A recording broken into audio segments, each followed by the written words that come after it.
ये नागरिकों की मौत हुई है, खासकर सरहद के पास वाले क्षेत्रों में। मैं अपनी तरफ से, अपनी पार्टी की तरफ से और सभी लोगों की तरफ से उनको बहुत बहुत सांत्वना देना चाहता हूं और अपनी श्रद्धांजलि अर्पित करना चाहता हूं जिन लोगों की मौत पिछले कई दिनों में हुई है। दूसरा, मैं भारतीय सेना, भारतीय वायुसेना, थल सेना, हमारे सैनिकों का, हमारी फौज का जो पराक्रम और शौर्य है, मैं उसको सलाम करना चाहता हूं। और भारतीय सेना ने एक बार दोबारा दिखाया है कि वो दुनिया की सर्वोच्चतम सेनाओं में से एक है। A professional armed forces that is second to none. The valour, the bravery and the professionalism of the Indian Armed Forces is unprecedented and second to none. पिछले 24 घंटों का जो घटनाक्रम है बहुत तेजी से बदला है और हम सबको बड़ा आश्चर्य हुआ जब सीज फायर की जो घोषणा है वो अमेरिकी राष्ट्रपति ने करी। ये शायद पहली बार हुआ है कि इस प्रकार की सीज फायर की घोषणा सोशल मीडिया के माध्यम से अमेरिका के राष्ट्रपति करते हैं। और जो उन्होंने अपने सोशल पोस्ट पर लिखा है उस पर भी हमको ध्यान देना चाहिए।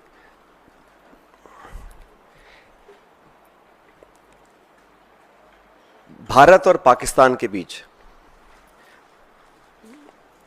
जो मसला है उसका अंतर्राष्ट्रीयकरण करने का जो एक ये नया कदम हम लोगों ने देखा है, ये बहुत आश्चर्यजनक है। और कांग्रेस पार्टी बहुत लंबे समय से इस मांग को करती आई है कि हम लोगों को पार्लियामेंट का एक विशेष सत्र बुलाना चाहिए। आप सबको याद होगा 1994 में कांग्रेस की सरकार में सर्वसम्मति से एक प्रस्ताव पारित किया था जहां पर पीओके को वापस लेने की सहमति संपूर्ण संसद के सभी सदस्यों ने एक स्वर में ली थी। 1994 का जो रेजोल्यूशन है, समय आ गया कि उसको हमें दोबारा दोहराना चाहिए। और इस पूरे प्रकरण में पहलगांव के आतंकी हमले के बाद देश में शायद पहली बार अनप्रेसिडेंटेड और एक तरफा समर्थन भारत सरकार को सब पक्षों से मिला। सभी दल, सभी विचारधारा, 140 करोड़ लोग भारत सरकार के साथ खड़े रहे और हमने साफ कहा था कि पहलगाम में जो आक्रमण हुआ है वो भारत की आत्मा पे आक्रमण है और इसका मुंह तोड़ जवाब देना अति आवश्यक है।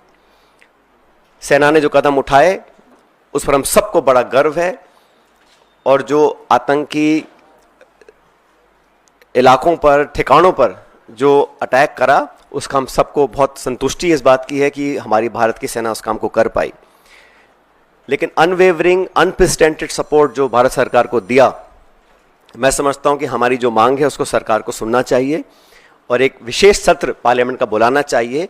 काफ़ी चीज़ें उसमें डिस्कस होनी भी चाहिए और देश एकजुट है आतंकवाद के खिलाफ और पाकिस्तान के दुस्साहस के खिलाफ। ये संदेश पूरी दुनिया में जाना चाहिए।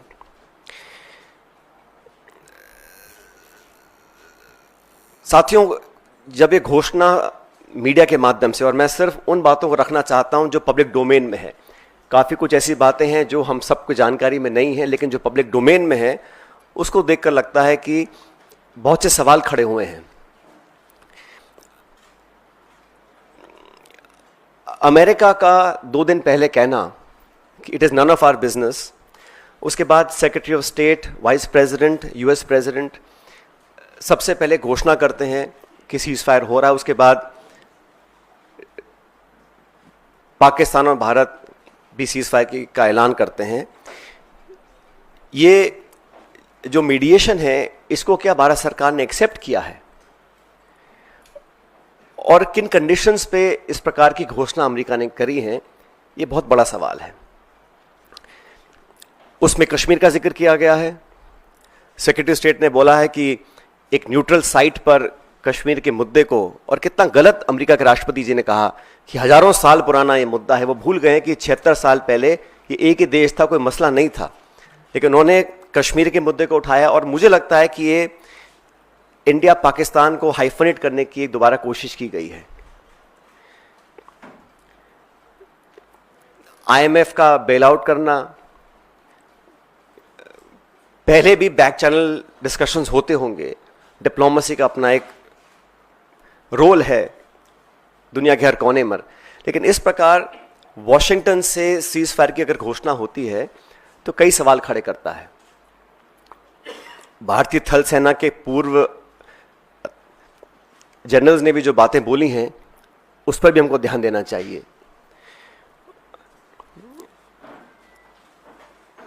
मैं मानता हूं कि सीज फायर की घोषणा के बाद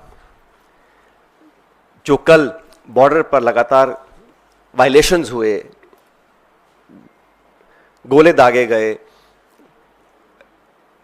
ये उस विश्वसनीयता को खत्म करता है। अगर सीज फायर हुआ है, अनाउंस हुआ है, दोनों पक्षों ने, डीजीएमओज ने बात कर सीज फायर की घोषणा करी है, उसके तुरंत बाद रात भर जो खबरें हमें देखने को मिली हैं उसमें निरंतर वायलेशंस हुए हैं सीज फायर के। इसलिए मैं मानता हूं कि हम लोगों को एक ऑल पार्टी मीटिंग बुलानी चाहिए भारत सरकार को, और जो पिछली 2 मीटिंग्स में नहीं हुआ वो इस बार करना चाहिए। प्रधानमंत्री जी को इस ऑल पार्टी मीटिंग में आना चाहिए और पूरे देश को कॉन्फिडेंस में लेकर, सभी दलों को, क्योंकि सभी दलों ने अपनी विचारधारा को परे रखते हुए समय पर भारत सरकार को संपूर्ण समर्थन दिया था, और जो ऑल पार्टी मीटिंग्स बुलाई गई उसमें प्रधानमंत्री जी नहीं आ पाए थे। तो एक और ऑल पार्टी मीटिंग बुलानी चाहिए जिसमें वो सबको कॉन्फिडेंस मिले, सब पॉलिटिकल पार्टीज को और देश को कॉन्फिडेंस मिले कि सीज फायर हुआ है, किन शर्तों पर हुआ है, और अगर सीज फायर की घोषणा के तुरंत बाद रात भर पाकिस्तान गोलाबारी कर रहा है, सरहद पर मोटर फायर कर रहा है, तो उनकी विश्वसनीयता पर कब तक विश्वास किया जा सकता है, और क्या गारंटीज हैं कि भविष्य में इस प्रकार की घटना को अंजाम नहीं दिया जाएगा।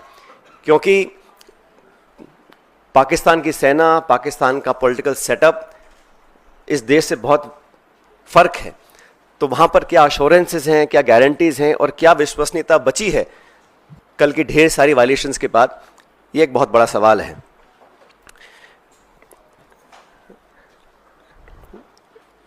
उन्नीस 1971 में भी जब युद्ध छिड़ा था तो अमेरिका ने कहा था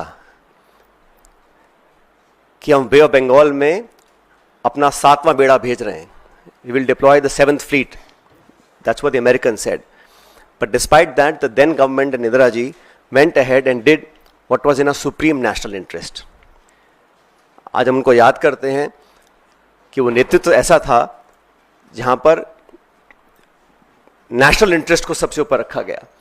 और आज भी आपको याद होगा जब पार्लियामेंट पर आक्रमण हुआ था, वाजपेयी जी प्रधानमंत्री थे, सोनिया गांधी जी नेता प्रतिपक्ष थी, सदन के पटन पर उन्होंने खड़े होकर कहा था कि भारत, पूरा देश, पूरा विपक्ष सरकार के साथ है, जो भी उचित कदम उठाना है उसको उठाएं और निसंकोच उठाएं, हम आपके साथ रहेंगे।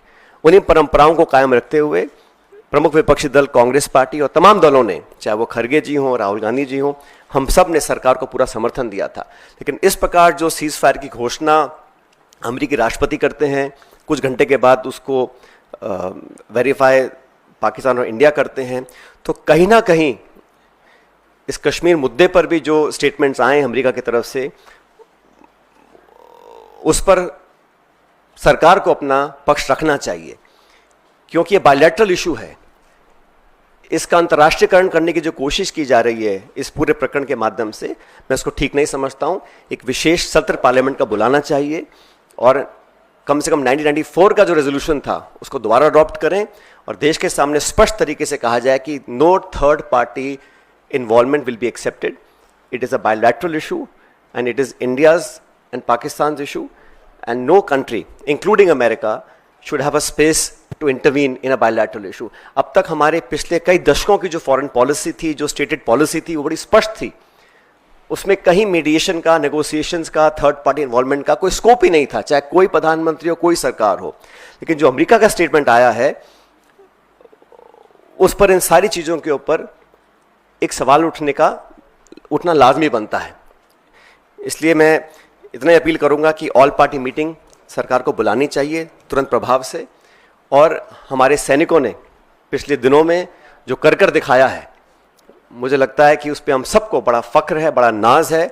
और हमारी सेनाओं का जो बल, जो ताकत, जो शौर्य, जो वीरता, जो कार्यकुशलता, जो प्रिसिशन, जिस जांबाजी से उन्होंने मदद चखाने का काम किया है पाकिस्तान को, उन सब पर हमको बड़ा नाज है, बड़ा फ़ख्र है। Thank you. अगर आपने हमारा अभी तक चैनल सब्सक्राइब नहीं किया है तो कृपया चैनल सब्सक्राइब कर लें, लाइक करें, शेयर करें, कमेंट करें। तो मिलते हैं फिर किसी और खबरों के साथ। नमस्कार।